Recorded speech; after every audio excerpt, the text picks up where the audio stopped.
So hi everyone and welcome to this third video. We're going to switch gears a little bit here and talk about practical tips for improving your nutrition and for pain control. So I think in terms of nutrition, this is really probably the most common question we get asked in clinic is, what should I eat? And can I use my diet to control my Crohn's disease or ulcerative colitis? It's important to recognize that this is an area of ongoing research and we don't have all of the answers. And additionally, there's really no one-size-fits-all solution. You actually may require different dietary strategies when you're flaring compared to when you're well. And you may require different dietary strategies depending on the type of IBD that you have. So, for example, some patients with stricturing Crohn's disease or narrowings in the bowel, they need to have a low roughage diet that reduces their fiber intake because high fiber in that situation can lead to a blockage. On the other hand, there's patients who have a lot of diarrhea that actually benefit from having additional fiber that helps to slow down the bowel movements and thicken the stools. So the solution isn't one size fits all or a magic bullet. And I think it's important because what you eat has a major impact on your symptoms. But for the most part, studies have shown that the diet cannot be used in isolation to control bowel inflammation. That's really important to remember because IBD is a chronic, lifelong, and progressive disease. So delaying treatment or being on the wrong treatment can increase your risk of complications. I tell my patients that the diet is an important add-on piece, but it doesn't replace medication therapy on its own. Nevertheless, I think there's some really helpful tips from a diet perspective. The first is that we want to make sure that you maintain a healthy weight. That means a little bit of the Goldilocks solution. It's not we don't want your weight to be too low and for you to be malnourished or lose weight when your bowel is inflamed. At the same time, we don't want you to be overnourished, so we don't want you to be suffering from complications related to obesity. In terms of dietary components, regardless of where you are on the spectrum, we want to make sure that you get enough dietary protein. And I generally recommend that patients get most of their protein from poultry or from fish-based sources rather than from processed meats. From a processed food perspective, I think as best as possible, we want you to eat a diverse and healthy diet that includes fruits and vegetables.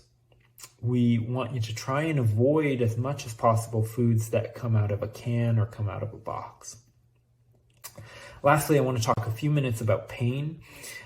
Pain is a huge component of symptoms for many patients. It can cause debilitating symptoms and can really negatively impact your quality of life. So we want to make sure we get that under control. The first key is to ensure that the bowel inflammation is controlled. So if there is ongoing Crohn's or colitis activity, that will generate more pain signals, and it will be very hard to get that under control without adequate IBD treatment. Even after inflammation is controlled, though, about 1 in 5 to 1 in 3 patients with IBD will have ongoing pain symptoms.